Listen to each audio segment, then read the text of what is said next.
Bonjour et bienvenue sur ma chaîne, très heureux de vous retrouver. Surtout n'oubliez pas de vous abonner et d'aller sur mon site mavicad.fr ou francepassioncampingcar.fr. Aujourd'hui, je ne vais pas vous faire une vidéo sur le voyage ou sur le camping-car. Je vais sortir un petit peu de la thématique de ma chaîne, car aujourd'hui, ça va être un coup de gueule, un vrai coup de gueule. Alors que je reviens tout juste de mes vacances en camping-car, l'esprit léger et ressourcé par la beauté des paysages d'Albanie ou du Monténégro, eh bien je suis tombé de haut. Les médias, les réseaux sociaux, partout, la même nouvelle glaçante. Le Premier ministre François Bayrou a dévoilé son plan d'économie. Et quel plan?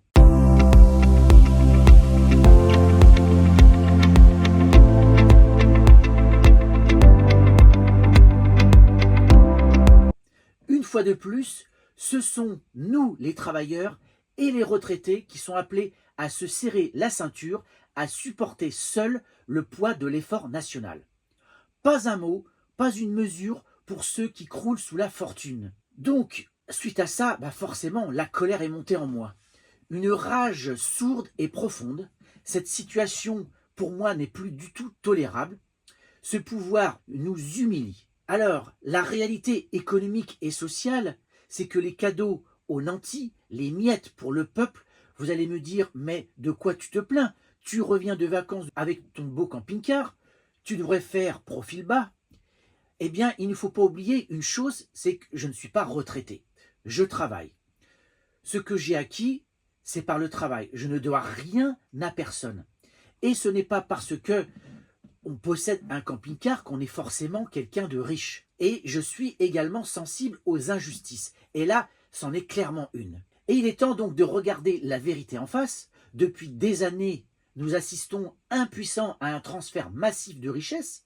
Les cadeaux fiscaux faits aux plus riches et aux grandes entreprises se sont multipliés, sous couvert de compétitivité ou de création d'emplois. C'est à chaque fois la même musique. Pendant que l'immense majorité de la population peine à joindre les deux bouts, les grandes fortunes continuent de s'envoler, leurs dividendes explosant pendant que les salaires stagnent et que les pensions de retraite sont rognées. C'est une spoliation pure et simple, orchestrée sous nos yeux, et le plus insupportable dans cette mascarade, c'est la manipulation médiatique dont nous sommes victimes. Les grands médias, détenus par ces mêmes milliardaires qui profitent du système, nous martèlent une autre réalité, une vision déformée où les efforts seraient nécessaires et équitablement répartis. Alors, ils nous présentent des experts complaisants, des chiffres tripatouillés pour nous faire accepter l'inacceptable. Ils tentent de nous endormir, de nous diviser pour mieux perpétuer un système qui les enrichit. Et dans toute cette problématique, eh bien, il y a un réel discrédit des partis politiques. Droite ou extrême droite, même combat. Face à cette injustice criante, où sont les voix qui devraient nous défendre?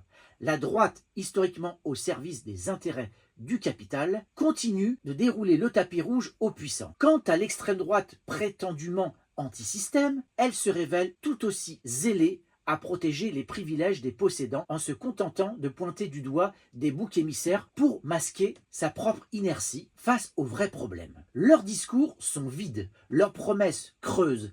Ils sont tous discrédités, incapables ou volontairement réfractaires à remettre en question un modèle économique qui les arrange si bien. Des solutions existent, mais le changement viendra du peuple. Pourtant, des solutions économiques alternatives réelles existent. Elles sont connues, étudiées, chiffrées. Une véritable réforme fiscale qui mette fin à l'évasion et à l'optimisation agressive, la taxation des superprofits des grandes entreprises, un impôt progressif sur la fortune, la lutte contre la fraude fiscale qui représente des milliards d'euros perdus pour les services publics. Il est temps de remettre l'humain et l'environnement au centre de nos préoccupations, de repenser notre modèle de production et de consommation pour le rendre plus juste et plus supportable. Mais soyons lucides, ce pouvoir ne changera pas de lui-même. Il est trop englué dans ses certitudes, trop redevable à ceux qui le soutiennent financièrement.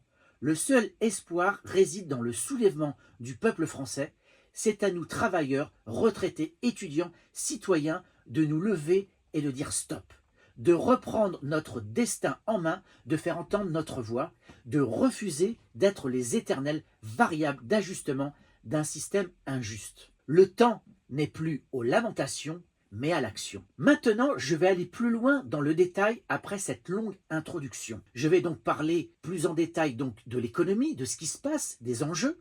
Je vais parler aussi des médias, comment ils nous influencent. Je vais parler aussi des partis politiques, notamment la droite et l'extrême droite, des solutions possibles, en tout cas au travers certains partis politiques.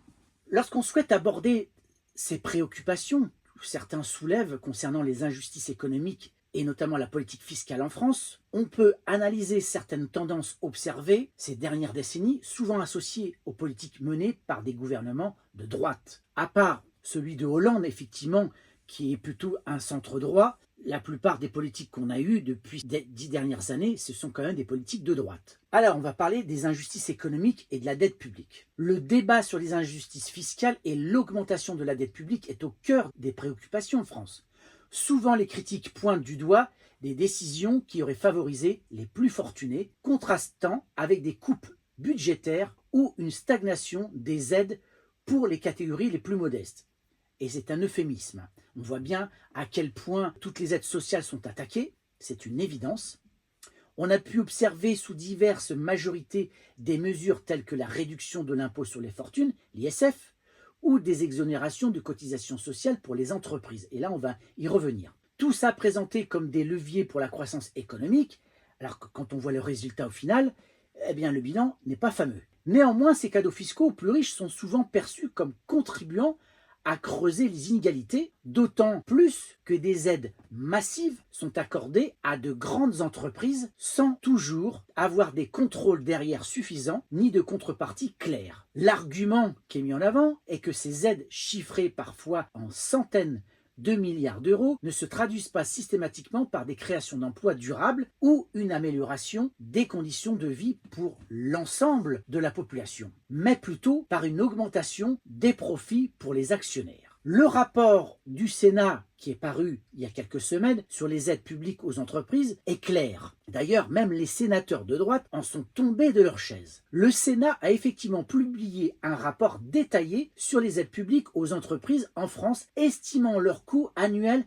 à 211 milliards d'euros. Ce rapport, issu d'une commission d'enquête, met en lumière plusieurs points cruciaux. Constats principaux du rapport. 1. Un coût élevé et un manque de transparence. Le rapport souligne le montant colossal de 211 milliards d'euros, affirmant que ce paysage d'aide publique est éclaté et échappe à toute réflexion d'ensemble, manquant cruellement de transparence et de contrôle global. Il a été recensé plus de 2200 dispositifs d'aide différents, ce qui rend l'inventaire et le suivi complexes, voire impossibles. Autre point, une absence de contrôle et de contrepartie. Le rapport critique l'absence de conditionnalité et de contrepartie claire pour l'octroi de ces aides. Il est souligné que des entreprises peuvent recevoir des aides tout en supprimant des emplois ou en délocalisant leurs activités sans que des critères d'attribution ne soient clairement définis. Exemple, le maintien de l'emploi tout simplement, la souveraineté industrielle ou des questions de transition écologique. Et là, effectivement, moi j'ai regardé de plus près cette commission, je suis allé même regarder des vidéos parce que c'était libre d'accès. Les sénateurs interrogent différentes personnes. D'abord, les chefs d'entreprise, qui eux-mêmes ne savent même pas d'où viennent les aides, tellement il y a de dispositifs, sont incapables de vous dire d'où ça vient, où c'est allé et à quoi ça a servi vraiment. Les services de l'État n'ont été incapables de sortir un seul tableau. Le ministre de l'économie, Bompard, qui a reconnu qu'effectivement, on ne savait pas où est allé l'argent. Pire, on s'est rendu compte que par exemple, un groupe comme Carrefour a licencié plusieurs milliers d'emplois, Sanofi, pareil, qui va même investir aux États-Unis. Donc on donne de l'argent comme ça, sans contrepartie, 211 milliards d'euros. Et là où on va plus loin, c'est que vous avez un chef d'entreprise, donc le PDG, c'est le PDG Pouyanné, qui lui est le PDG de Total, qui même lui reconnaît que cet argent qui est donné aux entreprises n'a pas de sens, qu'il n'y a pas de contrepartie, qu'il n'y a pas de contrôle, Et lui-même fait une suggestion. Il dit, mais pourquoi donner de l'argent comme ça? Pourquoi ne pas le prêter? Et effectivement, on pourrait tout simplement prêter de l'argent aux entreprises avec un contrôle. Maintenant, on met en avant la dette, qui est le gros problème. Mais en fait, c'est le mal compris. Concernant la dette publique, il est souvent avancé que les politiques de droite ont privilégié la baisse des impôts et la réduction des dépenses publiques sans toujours réussir à compenser ces manques à gagner, aurait contribué à son augmentation constante. Ce constat conduit à la perception d'un désastre financier dont la droite française serait à l'origine. Pourtant, une nuance importante est souvent apportée par les économistes. Le pourcentage du coût de la dette par rapport au produit intérieur brut, le PIB, a effectivement diminué depuis 20 ans, passant de 3,5% à 1,5% en moyenne. Cela signifie que même si le montant nominal de la dette a augmenté, le poids de son remboursement dans le budget de l'État a relativement baissé, notamment grâce à des taux d'intérêt historiquement bas. Pour beaucoup, cette perspective relativise l'urgence de réduire drastiquement la dette à tout prix, surtout si cela doit se traduire et se faire au détriment des services publics ou des investissements nécessaires. L'attention devrait plutôt se porter sur la qualité de la dépense publique et l'efficacité des investissements. Alors ce qu'il faut savoir, c'est qu'au niveau de la dette, quand l'État, je donne un exemple, emprunte 100 milliards, il ne va pas rembourser ces 100 milliards. Il va emprunter sur 10 ans, il va ne faire que rembourser les intérêts de la dette. Et il va laisser rouler la dette comme ça. Pourquoi? À cause de l'inflation. En 10 ans, forcément, les prix ont augmenté. Pourquoi ils font rouler cette dette? Eh bien, c'est tout simple. S'ils empruntent 100 milliards, au bout de 10 ans, ces 100 milliards ne valent plus 100 milliards. Alors, vous allez me dire pourquoi? Parce qu'en fait, il y a l'inflation. Alors, dans ce contexte, on se rend compte d'une chose, c'est que les médias manipulent tout le monde. Les médias omettent de vous dire certaines choses, voire vont vous mentir. Pourquoi? Parce que ces médias sont maintenant détenus par les plus riches. De nombreux observateurs, analystes et citoyens expriment en effet des préoccupations quant à une possible manipulation des médias par les plus riches en France. Cette idée repose sur plusieurs arguments et des faits concrets. 1. La concentration de la propriété des médias, c'est l'argument central. Une grande partie des principaux médias français, télévision, radio, journaux, magazines, sites d'information, est détenue par un nombre très restreint de grands groupes industriels et financiers, souvent dirigés par des milliardaires. Exemple concret, Vincent Bolloré, Vivendi, qui contrôle Canal+, CNews, C8, Europe 1, Paris Match, le Journal du Dimanche, entre autres. Il est souvent cité pour son interventionnisme éditorial marqué, orientant les lignes de ces médias vers des positions conservatrices, voire ultra-conservatrices, et une idéologie économique libérale. On a aussi Bernard Arnault, avec LVMH, propriétaire du groupe Les Échos, Le Parisien, Patrick Drahi, avec Altice, qui possède BFM TV, RMC, L'Express. Et on a aussi maintenant Xavier Niel, qui possède NJJ Holding, Free, qui est actionnaire du Monde, de Nice Matin, de France Antilles, Rodolphe Saadé, qui est patron de CMA-CGM, qui a acquis la Provence et envisage d'autres acquisitions. Quelles conséquences? Cette concentration fait craindre à juste titre que les intérêts économiques et idéologiques des propriétaires ne pèsent sur la ligne éditoriale, la sélection des sujets, le traitement de l'information et même le recrutement des journalistes. On le voit bien, une chaîne comme CNews vous parle aujourd'hui, matin, midi et soir, des musulmans. Musulmans, musulmans, musulmans. Ça me fait penser à quelque chose dans l'histoire. Vous vous rappelez les Juifs en 29, ensuite en 32, 36, qui est arrivé au pouvoir et qui était derrière Adolf Hitler? Des bourgeois. La manipulation était totale. On a laissé faire croire que les Juifs étaient le mal incarné, qu'ils étaient responsables de tout.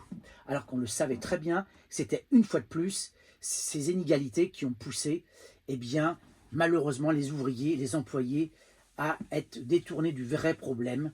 Et on a eu ce drame, la guerre 39-45. On est exactement pareil. C'est l'arbre qui cache la forêt. On agite un chiffon rouge et tout le monde y va. Donc les étrangers, les musulmans, c'est clair et net. Les propriétaires des médias ont des intérêts économiques majeurs, donc ils protègent leurs autres activités en évitant des enquêtes critiques sur leurs entreprises ou en promouvant des politiques qui leur sont favorables. Ils sont là aussi pour influencer le débat public, pour défendre des positions politiques ou économiques qui servent leurs propres intérêts. Par exemple, des baisses d'impôts pour les plus riches. On l'a vu avec Macron.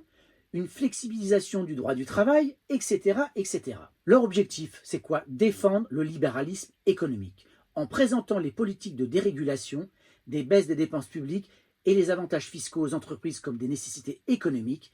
Eh bien, ils défendent leurs propres intérêts. Et ils en profitent quand il y a des mouvements sociaux, comme ça a été avec les Gilets jaunes ou d'autres mouvements, c'est de critiquer ces mouvements, de les décrédibiliser. Et donc, ils ont une influence sur les débats de société. Au-delà de l'économie, cette influence peut s'exercer sur des sujets de société, j'en ai parlé, l'immigration, la sécurité, l'écologie, en privilégiant des angles et des intervenants qui vont dans le sens des intérêts ou de l'idéologie des propriétaires. Alors face à ça, eh bien les partis politiques, on se demande où ils sont. L'impasse des partis traditionnels et l'illusion du Rassemblement national, dans ce contexte, la question de la gouvernance future de la France se pose avec acuité. L'idée que la droite française ne devrait plus gouverner prend racine dans la perception d'une incapacité à corriger les déséquilibres économiques et sociaux et à proposer une vision d'avenir qui ne soit pas uniquement centrée sur les intérêts des plus privilégiés. Les faits parlent d'eux-mêmes. On a une droite corrompue. Fillon, Hortefeux, Sarkozy, Juppé, Dati, tous sont mouillés jusqu'au cou dans la corruption. Ils n'ont fait que soutenir des politiques en faveur des plus riches. Sarkozy, 800 milliards de dettes quand il a quitté le pouvoir. Macron, depuis 2017, on avait une dette en 2017, elle était à 1900 milliards. D'accord? Aujourd'hui, on doit être à 3400 milliards. Pour quelqu'un qui se prétendait être le chancre de la politique et de l'économie, mon Dieu, mais quelle catastrophe! Quel bilan! C'est ignoble, c'est vraiment ignoble. Alors face à ça, qu'est-ce qu'on a comme alternative? Puisque la droite, on le voit bien, c'est une catastrophe. Il y a le Rassemblement national. C'est ce parti qui est mis en avant. Ce parti, malgré tout, on le critique. Car malgré un discours populiste visant à séduire les classes populaires, il reste fondamentalement un parti de bourgeois racistes en faveur des plus riches. Ses détracteurs arguent qu'il ne fera que défendre les intérêts des plus riches une fois au pouvoir. L'analyse de son historique de vote au Parlement est révélateur, avec un soutien limité aux lois favorables aux plus pauvres et aux ouvriers, contredisant d'ailleurs son image de défenseur du peuple. De plus, des accusations récurrentes de corruption similaires à celles parfois portées contre les partis de droite traditionnels renforcent cette méfiance à juste titre. Et cela suggère surtout qu'il ne serait qu'une alternative illusoire, incapable de rompre avec des pratiques, des systèmes qu'il prétend dénoncer. Oui, plusieurs sources, notamment des organisations syndicales et des analyses de vote, parce qu'il suffit juste d'aller voir ce qui s'est passé au Parlement européen ou au Parlement français pour savoir ce qui s'est passé. Et ces faits mettent en avant des éléments de preuve suggérant clairement que le Rassemblement national a voté contre ou s'est abstenu lors de l'examen de certaines lois et directives favorables aux travailleurs et aux plus pauvres. Et je vais vous donner quelques exemples concrets de vote et d'opposition du RN. Alors, vous pouvez aller voir les sources, elles sont facilement repérables, vous pouvez les trouver sur Google. Salaire minimum en Europe. Le RN a voté contre une directive européenne de septembre 2022 visant à assurer un salaire minimum suffisant pour un niveau de vie décent en Europe. Et ça, c'était plutôt en notre faveur, parce qu'il y a une concurrence avec certains pays européens. Le RN a justifié son vote en demandant des exonérations de cotisations sociales pour les employeurs, ce qui, selon les syndicats, comme la CGT, réduirait les recettes de la sécurité sociale. Autre point, l'encadrement de la rémunération des stagiaires. Le RN s'est opposé à une directive européenne fixant des normes minimales de qualité pour les stages, y compris des règles sur la rémunération afin de couvrir les besoins vitaux des stagiaires. Concernant l'égalité salariale femmes-hommes, un point très important, notamment défendu en France, le RN a voté contre ou s'est abstenu sur des mesures visant à réduire les inégalités salariales entre les femmes et les hommes, notamment une directive de 2022 sur la transparence des rémunérations. Autre point, la revalorisation des personnels soignants.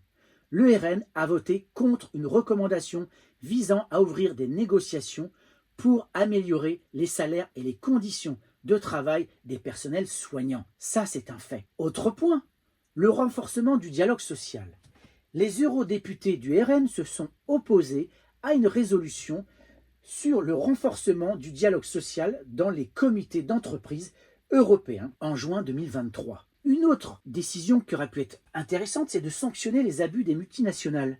Eh bien, en 2021, le RN a voté contre le devoir de vigilance, une mesure visant à mettre fin à l'impunité des multinationales en cas de violation des droits humains, de travail forcé ou de dégradation environnementale. Encore une fois, le RN a été minable. L'augmentation du SMIC a mis 500 € net mensuels. Certains votes du RN se sont faits en sens contraire ou par absence sur ce type de proposition. Et surtout, il ne faut pas oublier, en dehors de tous ces votes, c'est que le RN est soutenu par des milliardaires. Et notamment un, j'ai plus le nom, je vous mettrai peut-être son nom dans la vidéo, qui soutient le RN à fond.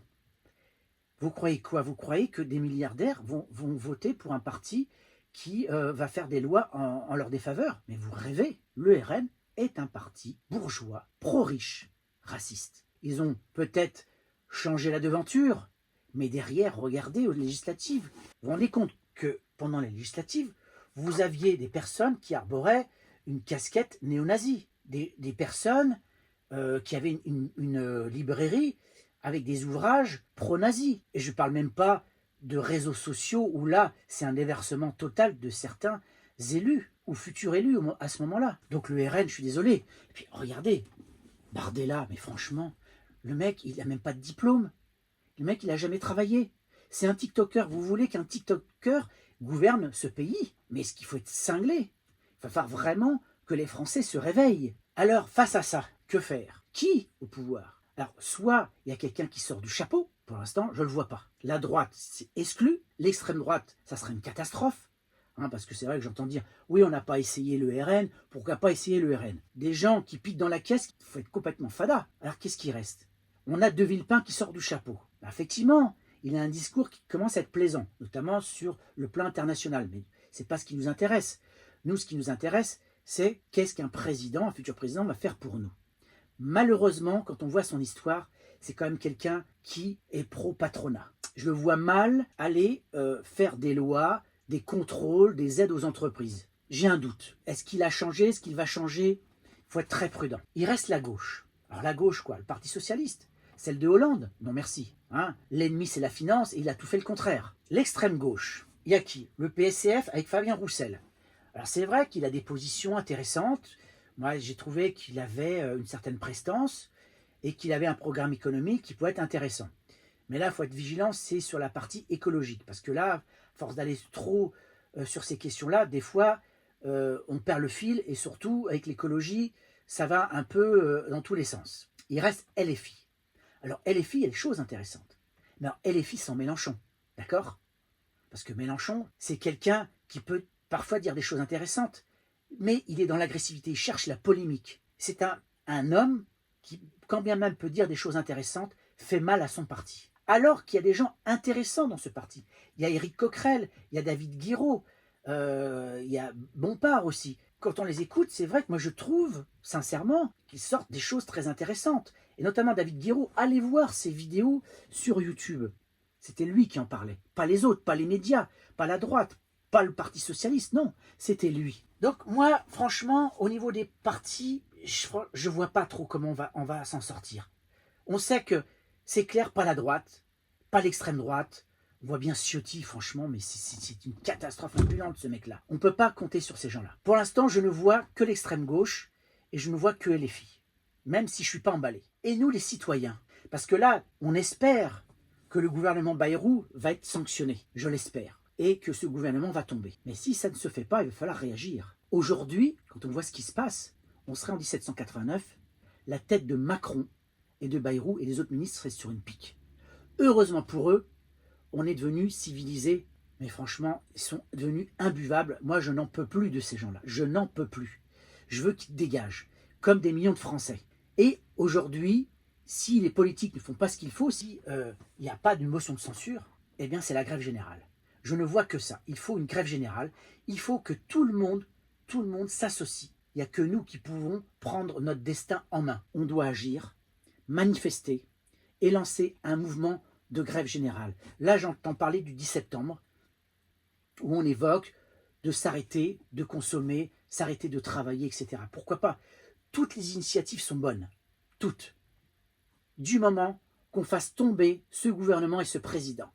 Il faut absolument que tous ensemble on réagisse, qu'on agisse ensemble, et surtout ne pas se faire entraîner par la manipulation des médias qui vont essayer de discréditer ce mouvement, s'il y en a un, et de vous opposer les uns les autres. Ils vont essayer de discréditer ceux qui vont essayer de porter ce mouvement, c'est certain. Ils vont même essayer d'interroger certaines personnes en prétendant qu'ils veulent leur bien, qu'ils veulent s'intéresser à la cause, mais en fait, ils vont les casser, forcément. Le temps de l'action est venu. Ainsi, après ce constat amer, une vérité s'impose avec force. Nous ne pouvons plus rester les bras croisés. L'indignation ne suffit plus, la colère doit se transformer en force motrice. Ce plan d'économie qui épargne cyniquement les plus fortunés pour accabler ceux qui peinent déjà n'est pas seulement une injustice, c'est une déclaration de guerre sociale. Le discrédit des partis politiques, la manipulation médiatique, les cadeaux fiscaux aux puissants, tout cela dessine un tableau sombre. Mais il ne doit pas nous décourager. Au contraire, il doit nous galvaniser. Des solutions économiques existent, des alternatives pour une société plus juste et plus équitable, mais ces solutions ne verront le jour que si nous, le peuple français, nous nous levons. L'heure n'est plus aux petites revendications éparses, c'est un soulèvement populaire massif et uni qui est désormais indispensable. Un soulèvement qui dira non à l'austérité imposée, non à l'enrichissement indécent d'une minorité, non au mépris affiché par le pouvoir. C'est en faisant bloc, en investissant la rue, en paralysant l'économie si nécessaire, que nous pourrons imposer un autre chemin. Le pouvoir craint plus que tout la puissance du peuple uni. Montrons-leur cette puissance. Reprenons notre destin en main. Le temps de l'action a sonné. Et je sais que certains vont me dire, mais si on va manifester, eh bien, qu'est-ce qu'ils vont faire? Ils vont envoyer les forces de l'ordre. Et j'ai entendu sur certains réseaux sociaux, je vais penser à Olive Olive qui dit « il ne faut pas en vouloir aux policiers, eux ils font leur travail ». Je suis désolé, mais les policiers ce sont aussi des citoyens. Les gendarmes ce sont des citoyens. Et quand on est citoyen de ce pays, eh bien on doit être, comment dire, solidaire de son peuple. Est-ce que ces policiers sont là pour défendre le peuple ou défendre les plus riches et nos ministres? Je crois qu'eux aussi doivent se poser des questions. Donc non, je ne suis pas d'accord. Les policiers ne doivent pas agir ainsi. Il va être temps de lancer un véritable mouvement social en étant tous unis, les professions, que toutes les tendances politiques soient unies ensemble pour combattre toutes ces injustices. Voilà mon coup de gueule, voilà ce que je voulais vous dire dans cette vidéo. N'hésitez pas à me donner votre avis, commentez, likez, surtout partagez, car il va falloir vraiment réagir. Je vous dis à très bientôt pour une prochaine vidéo. Ciao!